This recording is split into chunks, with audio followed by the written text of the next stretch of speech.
seem to assign great importance to capital structure and distribution decisions, which is referred to as strategic financial decisions.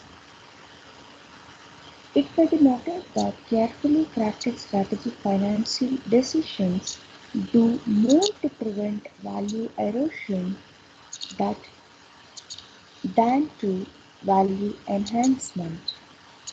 At the outset, it must be emphasized that value-conscious companies seek to choose a capital structure which reduces the cost of capital to the firm while preserving adequate financing flexibility and return cash to shareholders by way of dividends and share buybacks when the firm lacks credible value-creating opportunity to invest in business.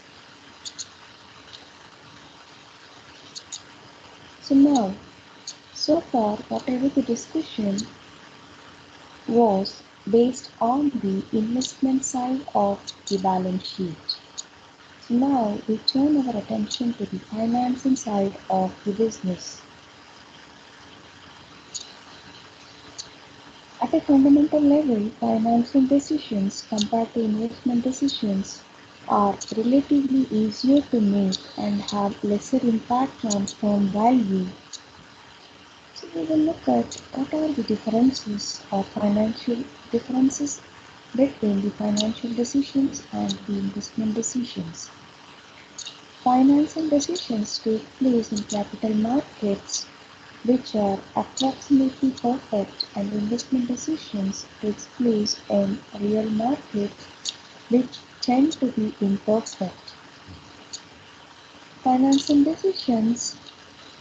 making financing decisions, you can observe the value of similar financial assets. While making investment decisions, you have to estimate the value of the capital projects. There are very few opportunities in the realm of financing which have an NPV that is significantly different from zero. There are many opportunities in the realm of capital budgeting that have an NPV that is significantly different from zero. Now, in this chapter, we will be discussing the impact of capital structure and dividend decisions on firm's value, and also a guidelines will be suggested for taking such kind of decisions.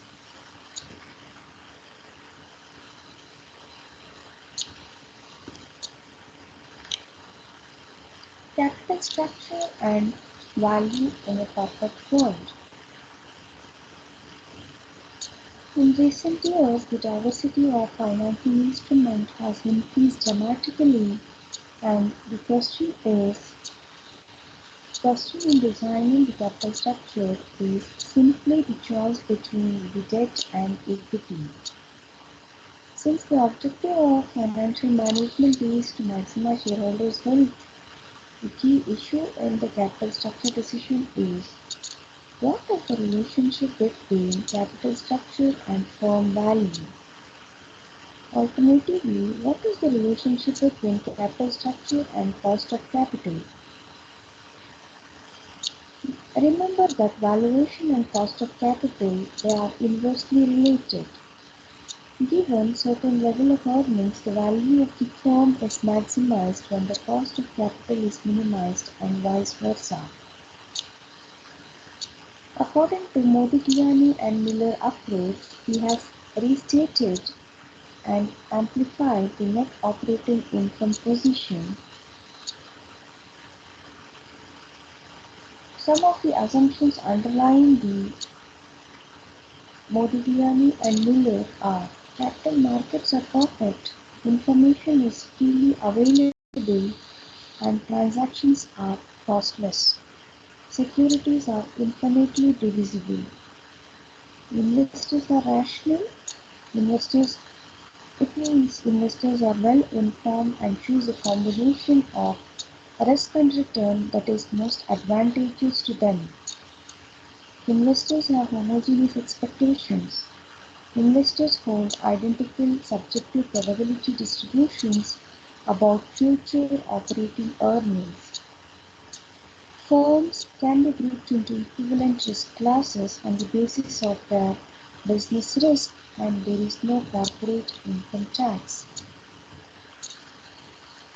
Based on these assumptions, Modigliani and Miller derived the propositions, that is, the total market value of a firm is equal to its expected operating income divided by the discount rate appropriate to its risk class, and it is independent of the degree of leverage.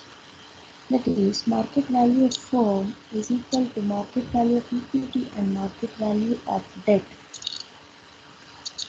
The expected yield on equity is equal to R naught plus a premium. This premium is equal to debt equity ratio times the difference between R naught and the yield on debt, that is RD. According to Modigliani and Miller, if two firms, say X and Y, are in the same risk class and have the same expected operating income, they will have the same value in the marketplace irrespective of differences in their capital structure. If their values diverge, investors will resort to arbitrage. They will sell the securities of the firm which has a higher value and buy the securities of the firm which has a lower value. The arbitrage actions of investors will bring about an equality in the value of the two firms.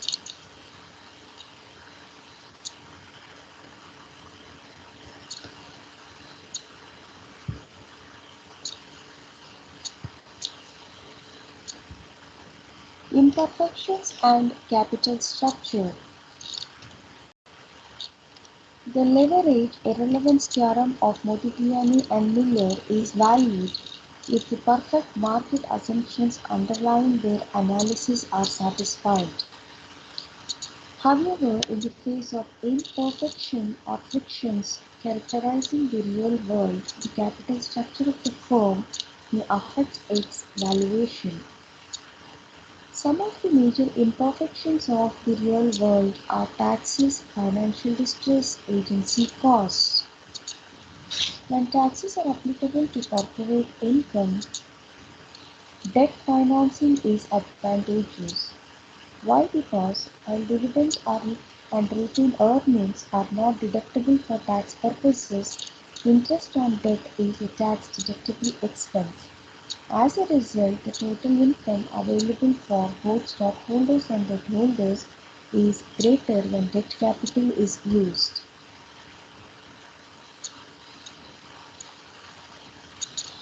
The impact of corporate taxes and personal taxes. What happens when personal taxes are considered along with corporate taxes? If investors pay the same rate of personal taxes on debt returns as well as stock returns, the relative advantage of corporate tax in favor of debt capital remains intact. The income of debt holders and stockholders after taxes, both corporate and personal, are different. That is, although the combined post-tax income to stockholders and debt holders decreases, the proportional advantage of debt remains unaffected because the combined income of stockholders and debt holders still is higher in the levered form. Cost of financial distress.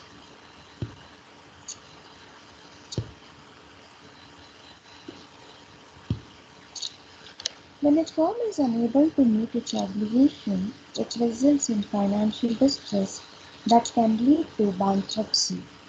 When firm experiences financial distress, the consequences that could happen are Arguments between shareholders and creditors delay the liquidation of assets.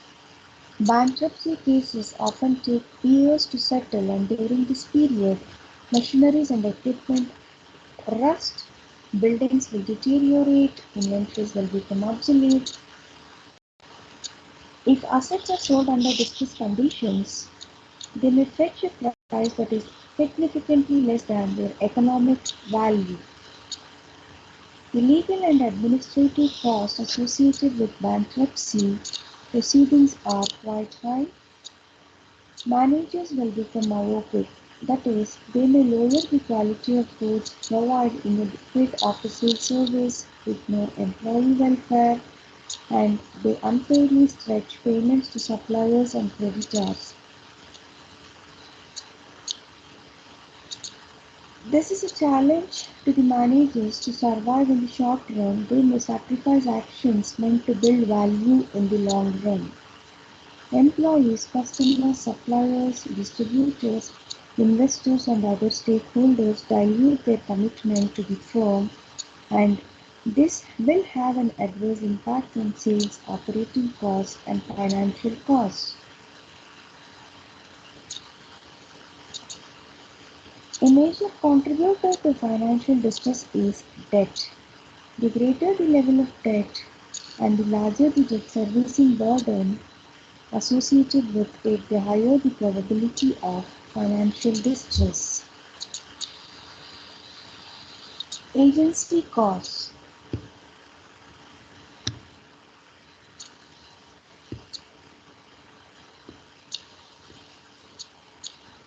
There is an agency relationship between the shareholders and creditors. Creditors of the firms that have substantial amounts of debt.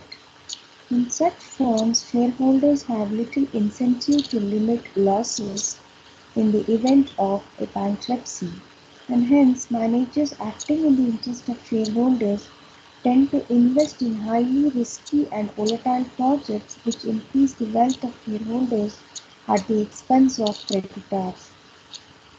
Suppose a firm presently has assets worth 500 million and a debt with a par value of 540 million maturing in a year from now. Management has two investment options. It can invest 500 million in a risk-free certificate of deposit which pays an interest of 8%, or it can invest in a risky project that will either be worth 1000 million or nothing in a year from now. Even if the risky project has a low probability of success and a negative NPV, management acting upon the interest of shareholders will lump for it. Why? What is the reason? If the management invests in the risky certificate of deposit, the payoff from it is 540 million will be just sufficient to meet the creditor's claim of 540 million, leaving nothing for shareholders. So the value of the firm's share will fall to zero. On the other hand, if the management invests in risky project, there is a chance, no matter how small, the firm will be worth 1000 million a year from now, and hence the shares will have some value. In essence, the creditors bear the downside risk of the risky project, whereas the shareholders enjoy the upside potential, and thus creditors face the problem of moral hazard when they lend to a firm that has a large outstanding debt in relation to the value of its asset. In such firms, managers are likely to redeploy the assets in such a way that it actually diminishes the value of the firm but still benefits the shareholders at the expense of the creditors. Hence, the prudent creditors would limit their lending to such firm in the first place itself. Because shareholders exploit creditors in these many ways, creditors seek protection in the form of various restrictive covenants which may hamper the operational flexibility of the firm. In addition, the firm has to be monitored to ensure that the covenants are being adhered to and the costs of monitoring are almost invariably passed on to shareholders in the form of high debt costs. The loss in efficiency on account of restrictions on operational freedom plus the cost of monitoring represent agency costs associated with debt. An increase in debt brings tax advantage but results in financial distress and agency costs. According to trade-off theory, every firm has an optimal debt-equity ratio that maximizes its value. The optimal debt-equity ratio of a profitable firm that has stable tangible assets would be higher than the optimal debt-equity ratio of an unprofitable firm with risky intangible assets. The reason behind is simple. A profitable firm can avail of tax shelter associated with debt fully. Further, when assets are stable and tangible, financial distress costs and agency costs tend to be lower. How this trade-off theory explains corporate financing behavior? It explains reasonably well some industry differences in capital structures. For example, power companies and refineries that use more debt as their assets are tangible and safe. Software companies, on the other hand, borrow less because their assets are mostly intangible and somewhat risky. But the trade-off theory fails to explain why some profitable companies depend so little on debt. For example, Hindustan Unilever Limited and the Colgate-Palmolive India Limited, two highly profitable companies, use very little debt. They pay large amounts by way of income tax, which they can possibly save to some extent, but by using debt without causing any concern about their solvency. So, in order to explain the limitations of trade-off theory, an alternative theory, the signaling theory, explains why profitable firms use little debt. In a study published in 1961 by Gordon Donaldson, examined how companies actually establish their capital structure. The findings of his study are summarized as follows, that is, firms prefer to rely on internal accruals, that is, on retained earnings and depreciation cash flow. Expected future investment opportunities and expected future cash flows influence target dividend payout ratios. Firms will set the target payout ratios at such a level that capital expenditures under normal circumstances are covered by internal accruals. Dividends tend to be sticky in the short run. Dividends are raised only when the firm is confident that the higher dividend can be maintained. Dividends are not lowered unless things are very bad. If a firm's internal accruals exceed its capital expenditure requirements, it will invest in marketable securities, retire debt, raise dividends, resort to acquisitions, or buyback of shares. If a firm's internal accruals are less than its non-postponable capital expenditures, it will first draw down its marketable securities portfolio and then seek external finance. When it resorts to external finance, it will first issue debt, then convertible debt, and finally equity stock.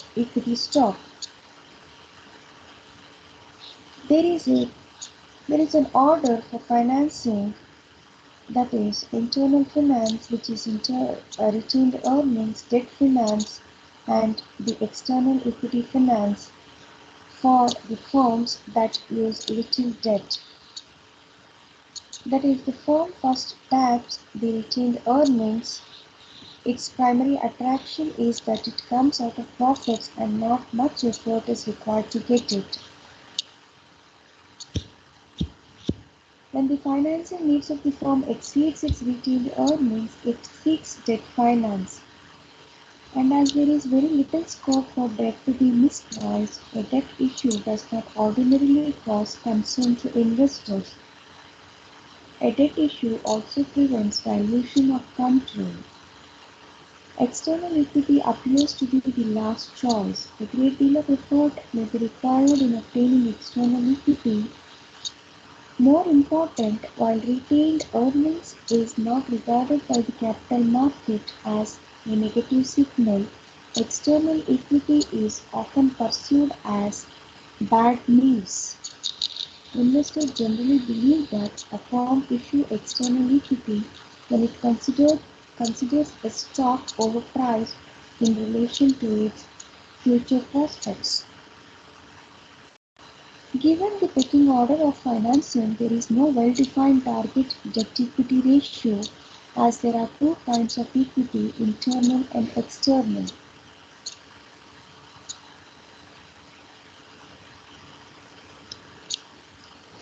Noting the inconsistency between trade-off theory and the pecking order of financing, Myers proposed a new theory called the signaling or asymmetric information theory of capital structure.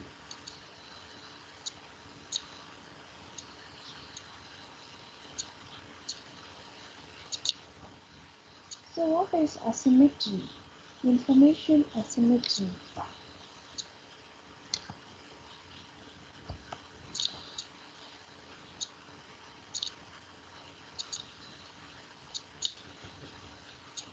Management often has significant information about the prospects of the firm that it cannot disclose to investors.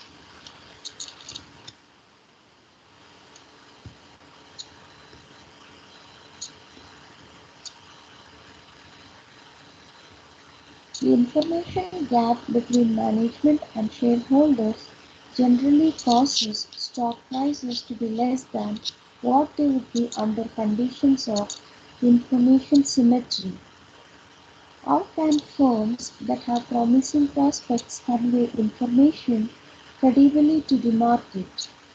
According to signaling theory, these firms need to take actions that cannot be easily limited by firms that do not have such promising projects. One such action is to pay more dividends. Increasing dividends suggests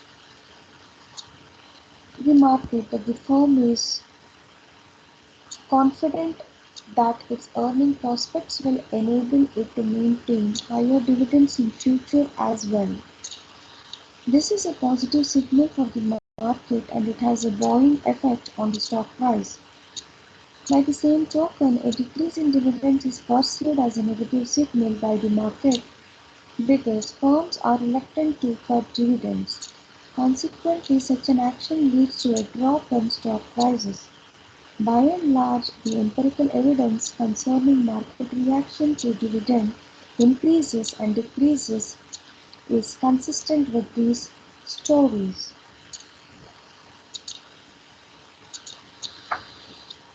If shareholders have complete faith in the integrity and rationality of management, there is no reason why a company that has profitable investment opportunities should pay any dividend. In reality, however, shareholders rarely consider management as a perfect agent and they are concerned that management may squander money over uneconomic projects. And that is where the relevance of dividends lies. Dividends can mitigate agency costs, has been argued by several scholars. A firm that pays regular dividends can reduce managerial propensity to waste resources. The dividend payout policy depends largely on the market imperfections and firm's position in its life cycle. Some of the market imperfections may be the taxes, flotation cost, agency cost, information asymmetry, and these have the direct impact on the value of the firms.